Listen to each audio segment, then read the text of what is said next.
भारत को डायबिटीज़ की कैपिटल कहा जा रहा है। इंडिया मार्केट नहीं है शुगर की, इसको मार्केट बनाया जा रहा है। टाइप 2 है वो बेसिकली डायबिटीज की बीमारी है ही नहीं। शुगर जिसको कहते हैं या डायबिटीज कहते हैं या शक्कर रोग कहते हैं या मधुमेह कहते हैं, जितने भी इनके नाम हैं उनमें से 75 से 85% लोग क्योर हो जाते हैं। हमारे पास पेशेंट आते हैं, मैं कोई ज़्यादा उनको दवाई नहीं देता। क्या शुगर को पूरी तरह से ठीक किया जा सकता है? 4 चीज़ें आदमी अपनी लाइफ में शामिल कर ले, 75% से 85% टाइप 2 शुगर क्योरेबल है। क्योरेबल है, कंट्रोलेबल नहीं है। बाकी जो 15-20% है वो कंट्रोलेबल है, उससे वो जो इंसुलिन, एक्सरसाइज हो चीज़ों से कम होती रहती है, कंट्रोल पूरी ज़िंदगी आदमी जी सकता है टाइप 2। डॉक्टर साहब, हम सभी जानते हैं शुगर बढ़ने से हमें बहुत ज़्यादा खतरा होता है। क्या शुगर कम होने से भी हमें खतरा होता है?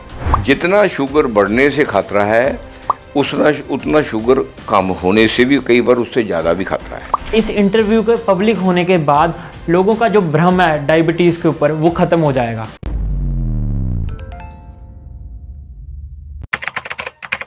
नमस्कार, D5 चैनल हिंदी देख रहे सभी दर्शकों का मैं विभोर चट्ठा स्वागत करता हूं। आज मैं आया हूँ fun villa doctor Joginder tiger ji के पास।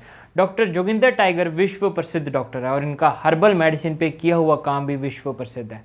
डॉक्टर साहब पिछले 35 साल से यहाँ पे क्लिनिक चला रहे हैं। डॉक्टर साहब, आपका बहुत बहुत स्वागत है D5 चैनल हिंदी में। Thank you very much ji. Diabetes के बारे में बताइए, डायबिटीज़ क्या होती है? देखिए, डायबिटीज़ का साधारण भाषा में से शुगर रोग या मधुमेह रोग कहते हैं या शक्कर रोग भी बोलते हैं इसे।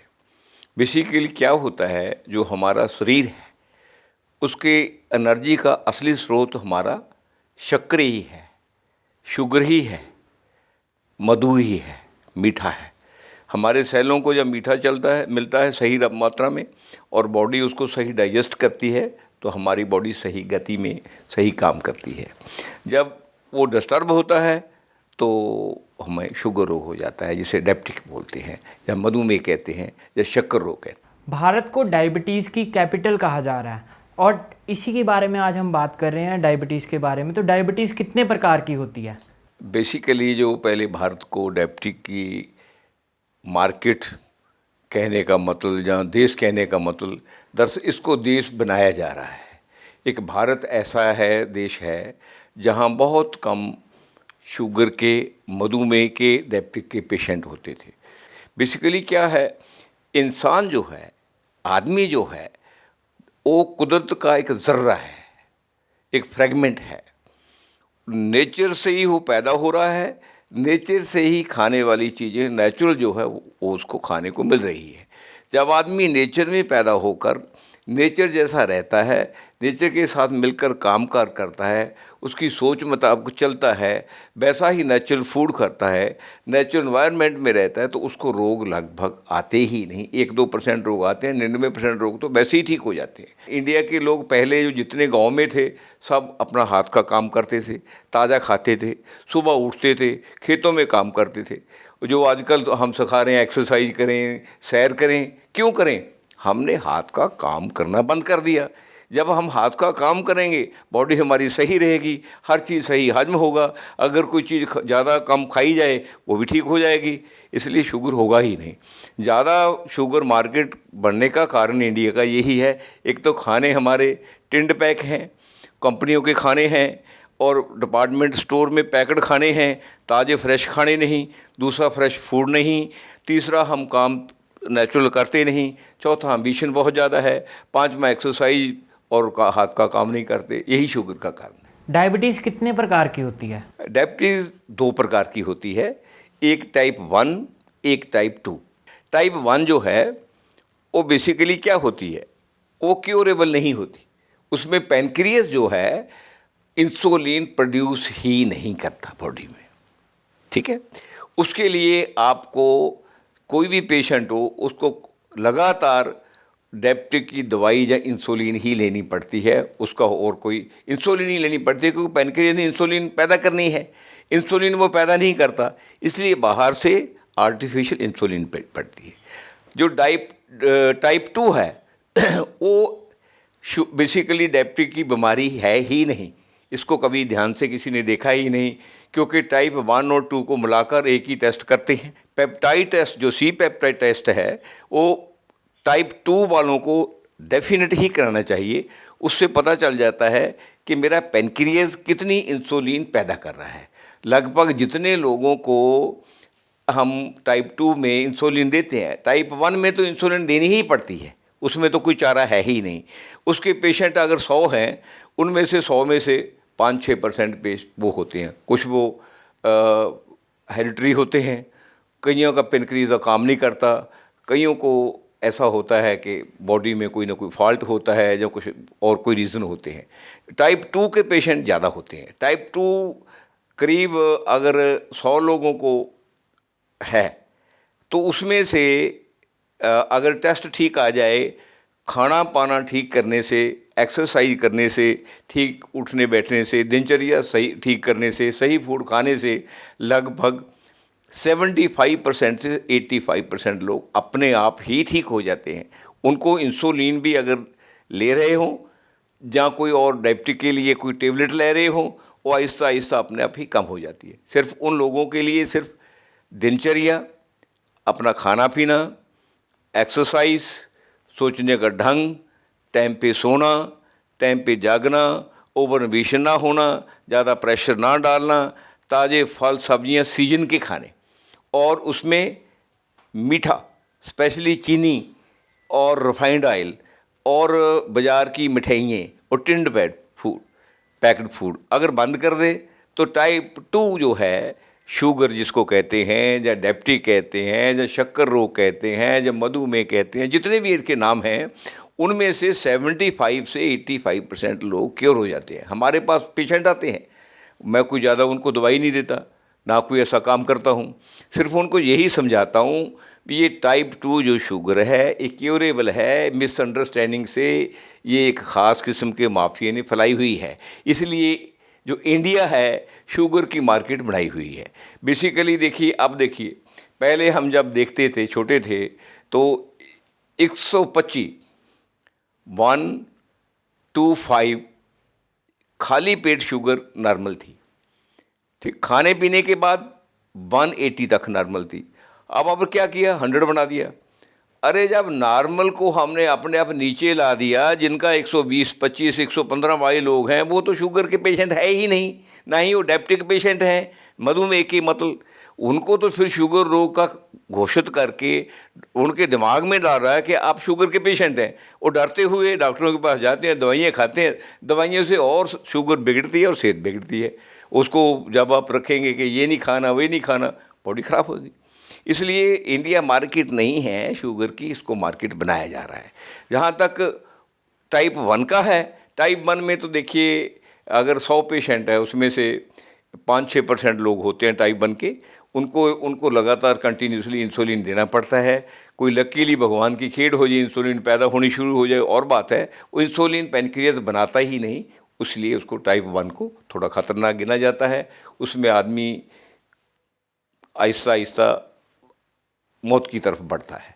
मगर अगर परहेज़ कर ले उसे, तो शुगर कम खाए, थोड़ी बहुत ही एक्सरसाइज करे, दिनचर्या ठीक करे, टाइम पे उठ जाए, और कुछ ऐसी दवाइयाँ हर्बल मेडिसिन में भी है, दूसरी भी है, अगर उनको खाता रहे तो टाइप 1 में भी आदमी पूरी लाइफ सर्वाइव कर लेता है। डॉक्टर साहब, जिस टेस्ट की आप बात कर रहे थे, क्या हम उस पर 100% रिलाई कर सकते हैं? 100% किसी चीज़ पे हम रिलाई नहीं कर सकते, क्योंकि अकेली टेस्ट आने से कि इंसुलिन नहीं बन रही, इसकी पूरी बन रही है या कम बन रही है, और बहुत रीज़न है बॉडी में। देखिए, शुगर रोग के साथ कई बार लीवर की फंक्शनिंग ठीक नहीं है, कई बार गाल ब्लैडर की फंक्शनिंग ठीक नहीं है, क्योंकि जो लीवर से गाल ब्लैडर के थ्रू एंजाइम आते हैं, वो पेनक्रियाज, जब पेनक्रियाज अपने एंजाइम रिलीज़ करता है, उनसे मिलकर बॉडी सिस्टम फंक्शन करता है। इसलिए बहुत चीज़ें और भी एडिशन है। हम अकेले टेस्ट पे खड़ जाते हैं, डॉक्टर भी खड़ जाते हैं, इसलिए लोग उलझे रहते हैं। डॉक्टर साहब, शुगर की बीमारी होती क्यों है? टाइप 1 जो है वो कुदरती पेनक्रियास इंसुलिन पैदा ही नहीं करता। टाइप 2 में वो हमारा कसूर होता है, हमारे दिनचर्या का कसूर होता है, हमारे कामकाज का कसूर होता है। हम एक्सरसाइज नहीं करते, फ्रेश फूड नहीं खाते, सीजनल खाना नहीं खाते, और ताज़ी हवा में घूमते फिरते नहीं, ओवर एम्बिशन होते हैं। और रात को टाइम पे सोते नहीं, पूरा आराम नहीं करते, कितनी चीज़ें हैं जिनकी वजह से टाइप 2 हो जाता है। अपना दिनचर्या, खान पीन, सीजनल का खाना खाएं। सीजनल के खाने में क्या है, देखिए जैसे खाने में अब सर्द रुत आ रही है, चल रही है अभी, आजकल क्या है, सबसे बढ़िया चीज़ क्या है, पालक है, मेथी है, सोए हैं, बाथू है, कलौंजी कच्ची है, हालों है, और कितनी चीज़ें हैं जो हम खा सकते हैं। उसके लिए जब इनकी सब्जियां खाएंगे आप तो सवाल ही नहीं है शुगर हो जाए। क्या चीज़ बिल्कुल नहीं खानी पीनी चाहिए शुगर पेशेंट? शुगर में चीनी जो है, जिसको वाइट शुगर बोलते हैं, वो जहर है। और दूसरा, रिफाइंड तेल शुगर के लिए बहुत ही घातक है। और तीसरा, जो बाज़ार में मिठाइयाँ हैं, ख़ास करके ये बड़े बड़े शोरूम जो देखकर लोग लाइनों में ख़रीदते हैं, जो लोग दिवाली में, शादियों में और दूसरे फंक्शनों में खाने खाते हैं एक दूसरे के घर में, वो एक दूसरे से शुगर ही गिफ्ट लेते हैं, शुगर उनको गिफ्ट में मिलता है। इसलिए इनसे अवॉइड करना चाहिए, मिठाइयों से अवॉइड करना चाहिए। बड़े बड़े फंक्शनों में जो बनौटी खाने खाते हैं, 50-60 किस्म के खाने लगे होते हैं, उनमें से हेल्दी सेहत के लिए खाना एक भी नहीं। इनके लिए पहले तो ऐसे खाने को, ऐसे रेस्टोरेंटों को, ऐसे फंक्शनों को बाय बाय करना पड़ेगा। उसके लिए अपने दिनचर्या को ठीक करना पड़ेगा, ठीक एक्सरसाइज करनी पड़ेगी, सोचना ठीक पड़ेगा। सीजन के खाने जो शुगर रोग के लिए बहुत बेटर हैं, हेल्थ के लिए बेटर हैं, वो हमें ताज़े खाने खाने पड़ेंगे। वो जो सब्जियाँ और फ्रूट्स हैं जिनका ज़्यादा यूज़ करने से हमारी बॉडी का वेट बढ़ता है, जब बॉडी में वाटर रिटेंशन बनती है, जब कफ बढ़ती है, उन खानों को जब हम अवॉइड करेंगे, शुगर नहीं बढ़ेगी। शुगर का कौन कौन से अंगों पर इफेक्ट पड़ता है? शुगर का देखिए सबसे ज़्यादा जो इफ़ेक्ट है वो किडनी और हार्ट पे पड़ता है। किडनी और हार्ट के बाद आँखों पे भी पड़ता है, आँखों के बाद हमारे ब्रेन पे भी पड़ता है, हमारे जोड़ों पे भी पड़ता है, हमारी टोटल हेल्थ पे ही पड़ता है तकरीबन। क्या शुगर को पूरी तरह से ठीक किया जा सकता है? जो टाइप 2 शुगर है, टाइप 1 नहीं होती।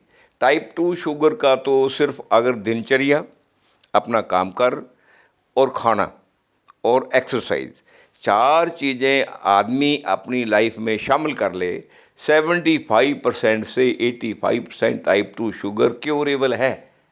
क्योरेबल है, कंट्रोलेबल नहीं है।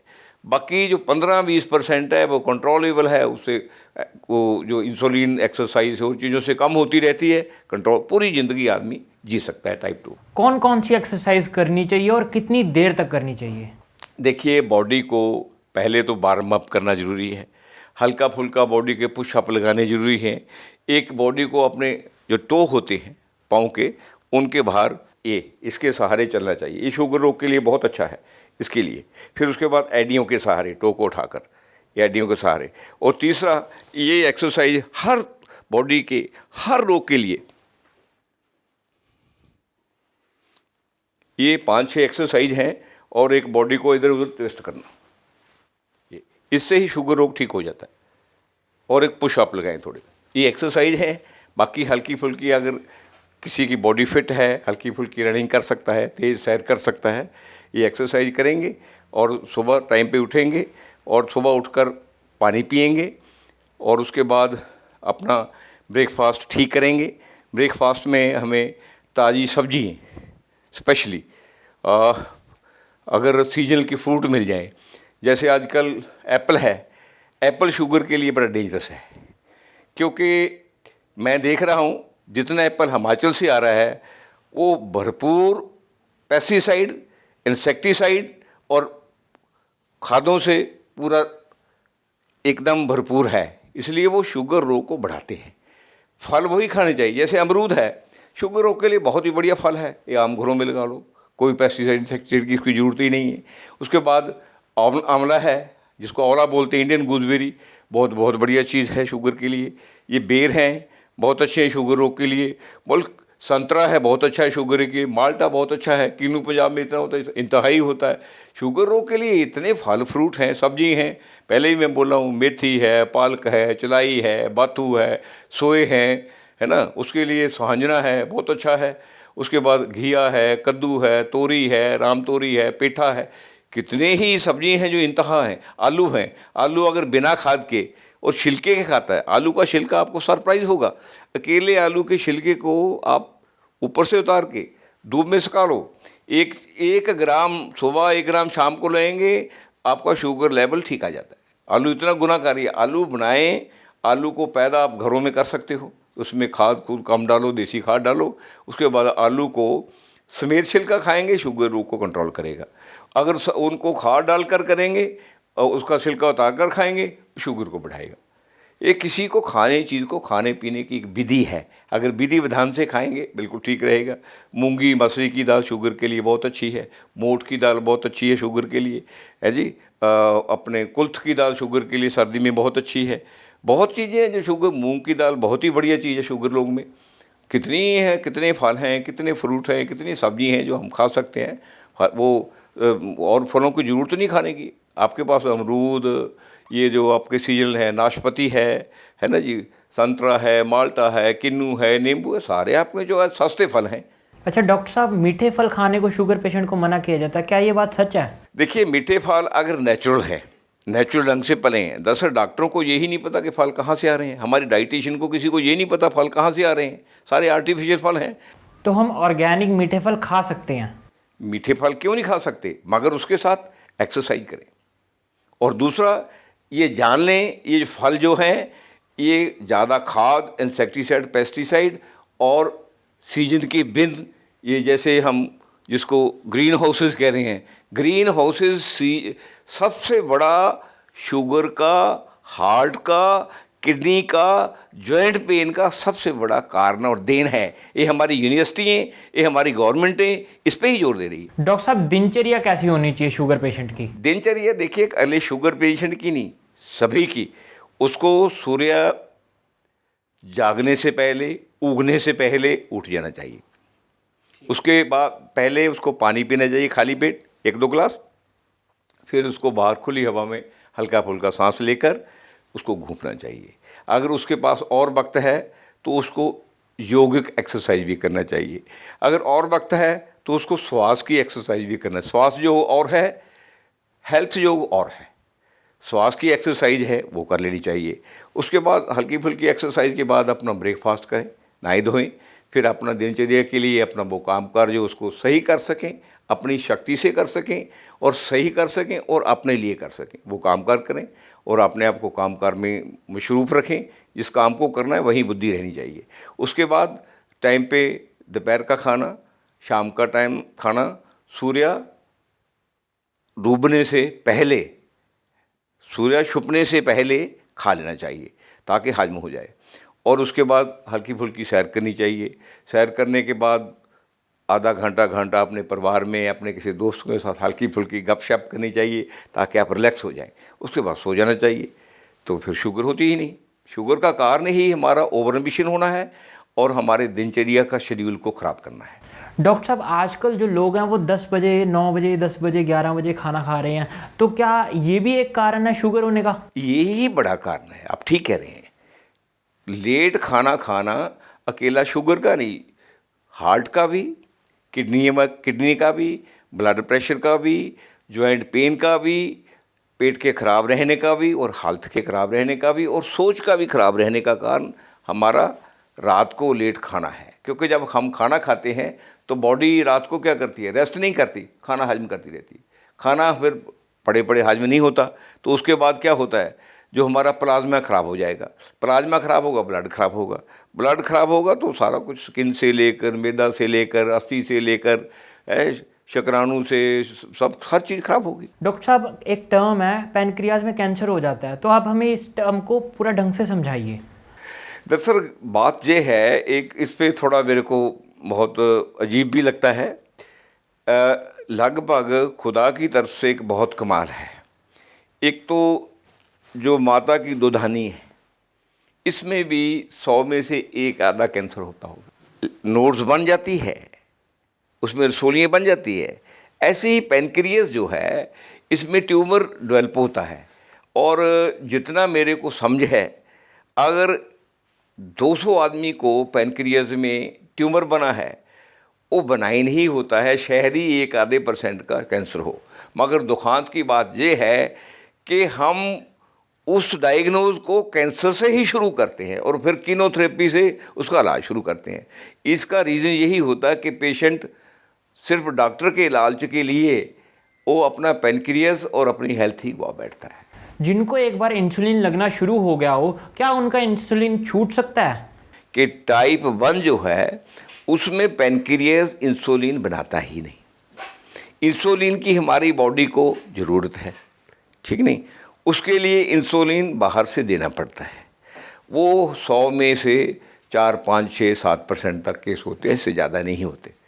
वो भी अगर वो ढंग से आदमी काम करता रहे, सही खाना खाता रहे, सही ढंग की इंसुलिन, वो भी सर्वाइव करता है, ठीक जीता है। मगर टाइप 2 में अगर इंसान अपना दिनचर्या, कामकाज, खुराक, एक्सरसाइज, सोचने का ढंग ये ठीक कर ले तो उसमें 75% से 85% लोगों की इंसुलिन छूट जाती है, कुछ लोगों की कम हो जाती है। बाकी जो 15% लोग हैं वो अपना इसको मेंटेन करते रहें, वो भी पूरी लाइफ सर्वाइव कर जाते हैं। ये मैन टू मैन वेरी करता है, कोई इंसान इस बात को कैसे लेता है। डॉक्टर साहब, हम सभी जानते हैं शुगर बढ़ने से हमें बहुत ज़्यादा खतरा होता है, क्या शुगर कम होने से भी हमें खतरा होता है? जितना शुगर बढ़ने से खतरा है उतना शुगर कम होने से भी कई बार उससे ज़्यादा भी खतरा है। अगर शुगर एक स्पेसिफिक लेवल से कम हो जाए तो हमारा जो ब्रेन है ना, अगर शुगर कम होने से काम छोड़ जाएगा कभी क्योर ही नहीं होता, आदमी डेड बॉडी की तरह पड़ा रहता है, ठीक है ना। इसलिए शुगर का दोनों तरफ से कम होना भी, ज़्यादा होना भी खतरनाक है। दोनों के लिए इंसान को खुद ही कंट्रोल करना पड़ता है। जो डायबिटिक वाला पेशेंट है उसको पता चल जाता है कि अब मेरा शुगर कम हो रहा है, अब ज़्यादा हो रहा है। हर पेशेंट को समझ आ जाती है, क्योंकि जब तो कम होगा तो उसमें क्या होगा, शरीर ऐसे लगेगा जब गिर पड़ेगा, अभी बचेगा नहीं। उसका जो हेड जो है वो काम करना बंद करने लग जाएगा, हाथ थोड़े जे हिलने लग जाएंगे, उनको समझ आने लग जाएगा कि मेरे को अब मैं गिर रहा हूँ, उसका मतलब शुगर कम हो रहा है। जल्दी उस शुगर को पता है, हल्का स्वेटिंग भी आएगा, तो उस वक्त तुरंत उसको अपने कोई शुगर की चीज़, मीठे वाली चीज़, चाहे जिसको हम वाइट शुगर भी कहते हैं, हालांकि अच्छा नहीं, मुंह में डाल लेनी चाहिए, या कोई टॉफ़ी डाल लेनी चाहिए उसको। अगर शुगर जो बढ़ रहा है उसका भी पता है, उसको प्यास ज़्यादा लगेगी, उसको टांगों में, पीछे पिंडियों में दर्द होगा, उसका यहाँ से सिर भारा होगा, उसकी आँखों की निगाह भी थोड़ी हिलती रहेगी। कितनी बातें हैं, कई बार शुगर की सिम्टम का पता भी नहीं चलता। मगर ये चीज़ें, जिसको शुगर रोग होता है, जिसको डायबिटिक होती है या मधुमेह होता है, उनको पता चल जाता है इन बातों का। उस चीज़ का उनको ध्यान रखना बहुत ज़रूरी है, गलती नहीं करनी चाहिए। इसलिए शुगर को कंट्रोल करना, उसके लिए दिनचर्या को ठीक करना, अपनी खुराक को ठीक करना, कंटिन्यूसली एक्सरसाइज करना, अच्छे दोस्तों के साथ, मिलने वालों के साथ अच्छी थोड़ी बहुती गपशप खाने के बाद लगाना, अपने आप को रिलैक्स करके रखना बहुत ज़रूरी है। क्या किचन के मसालों से डायबिटीज़ को ठीक किया जा सकता है? देखिए, किचन का अकेला डायबिटीज की बात नहीं, हमारी हेल्थ में किचन का ही बहुत बड़ा रोल है। आपने ये बहुत अच्छी बात पूछी है। किचन में वही सामान था जो हमारा हज़ारों साल के तजर्बे का हमारे बड़े बुजुर्गों ने हमारी हेल्थ के लिए लेकर आया। हमारी दादी, नानी, मामी, फूफी से ये एक एक्सपीरियंस से गुजरता रहा। लैब तो कुछ भी चीज़ नहीं है, 15 दिन का एक्सपीरियंस है उनके पास, तो 45 दिन का एक्सपीरियंस है। हमारी जो किचन है हज़ारों साल के तजर्बे से बनी है।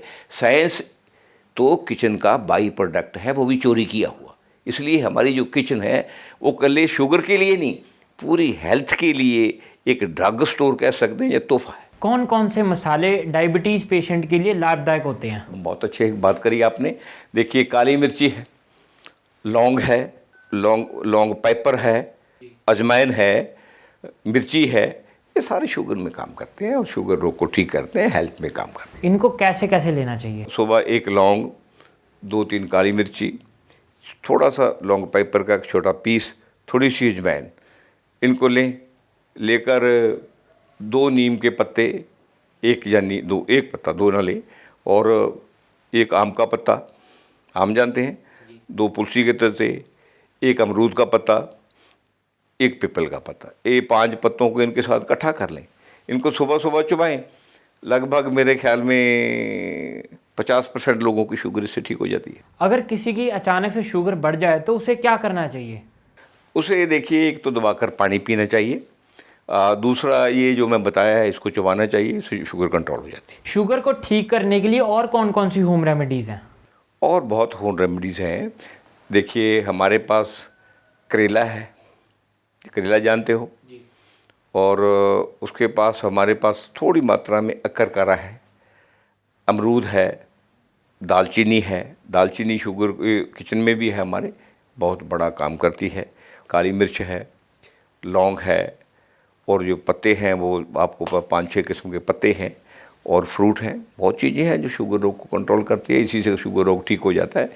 कहते हैं जिन्हें डायबिटीज़ है उन्हें ग्रीन वेजिटेबल रात को नहीं लेनी चाहिए, क्या ये बात सच है? ऐसा बिल्कुल ही गलत है। वैसे ही ग्रीन वेजिटेबल रात को कम खानी चाहिए, दिन में खानी चाहिए। फ्रूट को भी रात को कम खाना चाहिए, ठीक है, वो तो और बात है।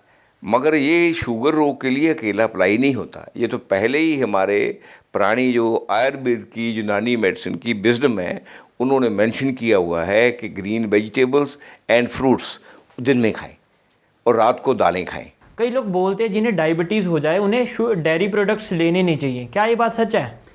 देखिए, डेयरी प्रोडक्ट, बहुत लोग इसको चर्चा का विषय बनाए हुए हैं। डेयरी प्रोडक्ट बैड नहीं है, मगर लोगों को यही नहीं पता, हमारे साइंसदानों को या वेस्टर्न लोगों को तो यही नहीं पता कि डेयरी प्रोडक्ट होते क्या है। वो तो क्या करते हैं, टिंड पैक दूध पी रहे हैं, थैली वाला दूध पी रहे हैं, और जो शेडों में पालतू गायें हैं, भैंसें हैं, उनका दूध पी रहे हैं। एक्चुअली हमारा जो एशियन डेयरी प्रोडक्ट है या अफ्रीकन डेयरी प्रोडक्ट है, चाइना का नहीं, चाइना के पास तो कोई है ही नहीं ऐसा। उसमें क्या था, हमारे जो पशु थे, जैसे बकरी है हमारी, बकरी हमारी 103 किस्म के जड़ी बूटी खाती है। जो बकरी का दूध है वो 103 जड़ी बूटियों से पैदा हो रहा है। तो मेरे को कोई वो जो साइंसदान जो बैठे बातें करते हैं लैब में बैठकर 15-20 दिन, वो उठकर बताए कि ये मैं बकरी का दूध उसके सामने पिलाऊंगा। कोई भी दुनिया का साइंसदान मेरे को कह दे कि बकरी के दूध से शुगर बढ़ जाएगी, मैं देनदार हूँ। उसके भैंस और गाय का दूध है, मगर साथ में एक्सरसाइज करेंगे। हमारी गाय जो है वो 60 किस्म की जड़ी बूटी खाती है, भैंस कोई 60 किस्म की खाती है। अरे वो जो ताज़ी जड़ी बूटियाँ खाकर दूध पैदा हो रहा है चरांद वाले गाय भैंस बकरी का, वो दूध तो नियामत है। वो शुगर को भी क्योर करता है, हार्ट को भी क्योर करता है, किडनी को भी ठीक करता है, हेल्थ को भी ठीक करता है, और हर चीज़ को ठीक करता है, बॉडी को एनर्जी देता है।